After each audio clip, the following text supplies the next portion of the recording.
자, 그럼 오늘은 김도우 멘토와 함께합니다. 멘토님 안녕하세요. 네, 안녕하세요. 네, 시장이 뭐 오늘 부진하긴 합니다만 그래도 이제 올라가는 종목들은 늘 올라가고 있고 그 게임주들이 정말 매일매일 강해요. 특히 위메이드 같은 경우 보면 너무 무서울 정도로 올라가잖아요. 그쵸.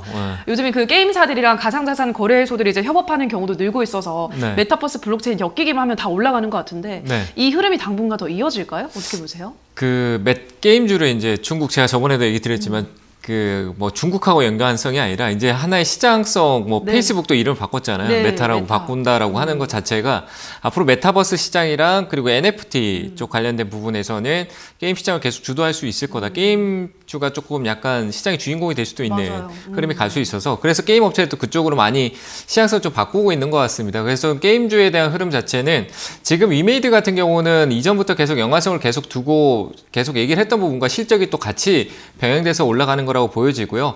일단은 너무 과열된 부분이 있으니까 따라가는 건 좀 위험스럽다라고 생각되고 게임주가 어떤 단발성의 지금 시장에 단기성 흐름이 나왔으면 이후에 조금 조정이 있고 난 이후에 또 다른 흐름이 또 나올 겁니다. 그래서 지금의 어떤 접근성은 조금 지금 제가 여기서 게임주 좋다라고 해서 달려들게 된다는 건 그 오히려 역효과가 날 수 있으니까요. 게임주 지켜보는 쪽으로 하나의 섹터로서 향후에 우리가 게임 중국 판호 개방이나 이런 쪽에 신경 쓰던 부분은 이제 메타버스와 새로운 산업 쪽으로 좀 신경을 쓴다라면은 게임주가 눌림이 있었을 때는 다시 또 분할 매수로 접근할 수 있다라고 생각을 하고 그 섹터로 하나 구분을 해놓고 좀 보시는 게 어떨까라고 보여지고요. 그리고 시장이 순환매가 도는데 하나의 이제 섹터로 그 편입됐다고 보시면 되고 최근에 조선 그리고 게임주 그리고 뭐 바이오도 약간 왔다 갔다 하긴 했지만 그렇게 강한성은 없고요. 종목 일부 이슈가 있는 쪽만 조금 흐름성이 있고 그리고 어제는 IT 쪽에 대한 흐름이 좋았었는데 오늘은 또 IT 쪽이 어제 또 강한 그 삼성전자 호시적으로 인한 흐름성이 나오고 난 이후에 내려가는 흐름성보다는 약간 눌림성 흐름이고 차익 실현에 대한 흐름성이 조금 나오고 있는 흐름이고요.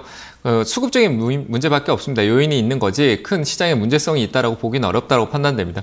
그리고 그 순환에 또 기존에 있었던 종목들이 순환되면서 그리고 소외됐던 개별 종목의 일부 종목들이 순환되면서 올라온 순서적으로 이제 단계별로 좀 올라오는 흐름이 있습니다. 그래서 종목별로 좀 편차가 있는데 우리 개인 투자자분들이 내 종목이 안 오른다 그러면은 내 종목은 자꾸 이 시장이 좀 빠질 때 더 내려가고 이런 흐름 속에서 거기서 멘탈적 흐름이 이 내려와 있는 상황에서 손절하게 될 경우에는 손실이 확정되는 것밖에 없습니다. 그래서 조금 순환 구조를 기다려주고요. 오늘 시장 또 앞서 얘기 드렸던 흐름에서 저 10월 15일부터 해서 제가 행보 흐름이다라고 했었는데 지금 또 그 영역 안에 있다라고 보시는 게 맞고요. 지수는 오르락내리락 하지만 박스권 형태에서 이 구간 안에서 자꾸 행보성 흐름입니다.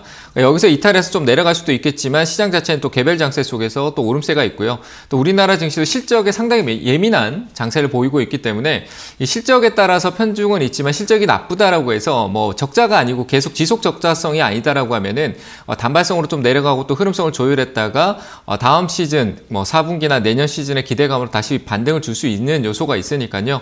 뭐 실적 잠깐 좋지 못하라고 해서 내려가는 흐름성보다는 그 산업적으로 이 기업이 어떤 사업적으로 가고 있고 지금 이 시장성에 어떤 영향을 받고 있는지 좀 분석하신다라면은 이후에 저는 내년에 한 번의 반등에 강한 반등이 있다라고 판단되니까 현재 흐름에서 너무 연연하지 않고 좀 기다려준 시간적인 부분이다라고 제가 늘 얘기 드리는데 가격 변동성이 예민할 수밖에 없는 장세에서 나도 거기에 같이 예민해지면 더 힘들어질 수밖에 없습니다. 그래서 시간적인 부분만 보고 변동성이 있을 때 내가 현금 여력이 조금 내려왔을 때는 일부 비중이라도 조금 늘릴 수 있다라면 강한 하락이 있을 때는 조금 담아주는 것도 괜찮다라고 판단되고요. 가장 중요한 거는 기업의 요건입니다. 기업이 어떤 흐름으로 가고 있는지 잘 분석하시고 저는 내려왔을 때 역시 공포보다는 기대를 가지자라는 측면에서 현재 시장은 횡보 장세에서 개별 장세가 이어지고 있다. 그래서 좀 관망세로 좀 지켜보자고 얘기를 드리도록 하겠습니다. 네, 지금 시장 어떻게 보고 있는지 또 멘토님의 설명 들어봤습니다. 자, 그럼 지금부터는 시청자분들의 종목 고민 해결해 보도록 하겠습니다. 첫 번째 상담은 유튜브로 오늘은 먼저 가보도록 할게요. SS님께서 올려주셨습니다. NHN 74,000원에 5% 장기 보유 중이었는데 오늘 상승의 시작일까요? 아니면 반등 줄 때 매도할까요? 라고 하셨는데요. NHN이 오늘 굉장히 강하게 올라가고 있습니다. 지금도 10% 강세를 보여주고 있고 87,000원까지 올라왔는데 이 또 아까 말씀하셨던 그 NFT랑 엮여버렸어요. 그죠? 이 종목이 어떻게 좀 장기로 볼까요? 여기서 매도할까요? 그 단기로 이익을 좀 챙기고 다시 또 매집해도 될 것 같아요. 저는 오늘은 단발성 이슈 위메이드하고 연관성 때문에 조금 나온 내용이니까 좀 단발성으로 좀 대응을 해주고 다시 추후에 또 재매수도 간 점도 괜찮을 것 같고요. 크게 본다라면 큰 흐름성이 강하게 나온 게 아니기 때문에 저는 현재 뭐 단발성에서 이익을 좀 챙길 수도 있다라고 보여지고요. 뭐 가격적으로 큰 상승이 있는 구간은 아니지만 그래도 오늘 어제 최근에 있었던 가격대에서 오늘 상승이 좀 크게 나온 부분 한 10% 영역대의 상승이 나와 있으니까 일부 이익을 챙기고 저는 또 재매수 관점도 현재 가격부터 해서 또 천천히 또 다시 모아가는 것도 괜찮다고 생각이 되고요. 장기 투자라고 해서 계속 들고 가서 이익이 나오고 있는데 다시 제자리 왔다 돌아가는 흐름도 그런 부분에서 투자하는 것도 하나의 방법이기도 하고요. 이슈가 됐을 때 올라왔을 때 이익일 경우에는 일부를 좀 팔고 다시 또 매수하는 것도 하나의 방법이니까요. 저는 뭐 비중을 조금 이익을 챙기시고 가셔도 되고요. 좀 장기적으로 본다라면 목표가를 한 10만 원대까지 조금 생각해 보셔도 괜찮겠다. 이렇게 얘기 드리도록 하겠습니다. 네, 자 그럼 다음 댓글도 볼게요. 이번에는 성공할거야 님께서 올려주셨습니다. 급등유화 4,930원에 20% 추가 매수 없이 매수가까지 올까요? 라고 하셨는데요. 지금 4,320원이네요. 추가 매수를 지금 하는 건 너무 빠르죠, 멘토님? 네, 조금 애매하네요. 애매하고 방향성이 지금 이건 시장 방향성을 좀 예측하기는 좀 어렵고요. 한 번의 반등은 있을 것 같아요. 반등이 있는 게 4,600원대 정도까지는 한번 그냥 올라올 것 같긴 한데 또 강하게 한번 올라오면 더 올라갈 수 있으니까요. 일단 상단에서 이 자리 때는 추가적인 상승으로 더 올라갈 수는 있겠지만 역시 저항을 받을 수밖에 없는 매수가를 가지고 계신 것 같아요. 4,900원대 같으면. 그 자리에 저는 일단은 강한 돌파가 있으면 오를 수는 있겠지만 일단 매도 쪽으로 의견을 드릴 수밖에 없을 것 같아요. 그 앞전에 이제 강한 상승이 있었던 구간이 있어서 저는 이 자리 때는 매도로 매수가 오면은 매도 쪽으로 얘기 드리고요. 현재 큰 흐름성에서 손절의 이유나 그럼성은 없고요. 한 번의 급등은 있을 것 같습니다. 올라올 때 잘 매도하자 이렇게 얘기 드리도록 하고요. 일단 아래쪽으로 만약에 떨어질 경우에는 제가 판단할 때 최근에 저점 라인 한 4,200원대 지지해 줄 것 같으니까 떨어졌다가 다시 회복할 수 있을 것 같아요. 그래서 매도 쪽보다는 저는 보유 쪽 얘기를 드리도록 하고요. 손절의 의미가 없고 한번 반등 줄 때 한 4,900원대 이렇게 하는데 한 4,950원 정도 매수가 근처네요. 거기서 매도 의견 드리도록 하겠습니다. 슬기님께서 올려주셨습니다. 한화시스템 15,800원에 30% 어제 급등하더니 그만큼 내리네요. 너무 힘들어요 라고 하셨는데요. 지금 16,500원이거든요. 네. 지금 수익을 보고 있으신 거 아닌가요? 한화시스템?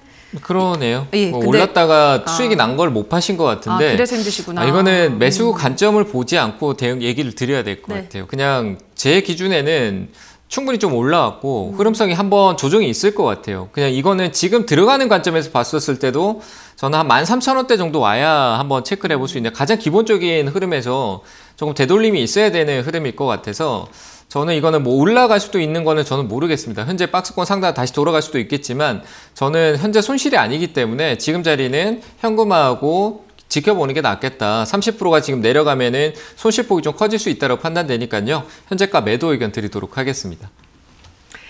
네, 자 그럼 다음 댓글도 볼게요. 이번에는 차승현님께서 올려주셨습니다. 비트컴퓨터 12,400원에 7% 여기까지 올까요? 지금이라도 단가를 낮춰야 할까요? 라고 하셨는데요. 요거는 이제 또 원격 의료 관련주로 좀 시세가 한창 또 이슈가 많이 됐으니까 코로나 사태 때 올라가다가 요즘 많이 밀리고 있네요.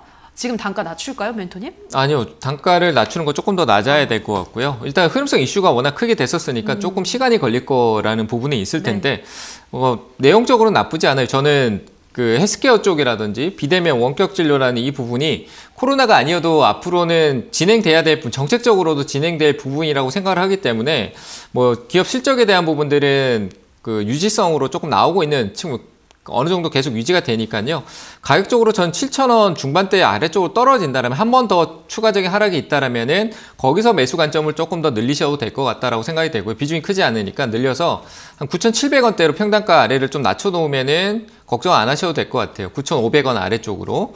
그쪽으로 평단가만 조절하는 걸 지금 낮춘다라고 하면 비중이 많이 들어가야 됩니다. 현금 비중이 많이 들어가야 되니까 가격이 내려올 경우에만 추가적인 대응을 하시는 게 좋고요. 여기서 안 떨어지고 방향성을 바꾸면 12,000원보다도 더 높게 올라갈 수도 있습니다. 그래서 저는 이거는 가격의 변동성보다 시간적인 부분이니까요. 저는 좀 기다리시고 추가 매수는 7,500원 아래쪽에서만 가능하다 이렇게 얘기 드리도록 하겠습니다.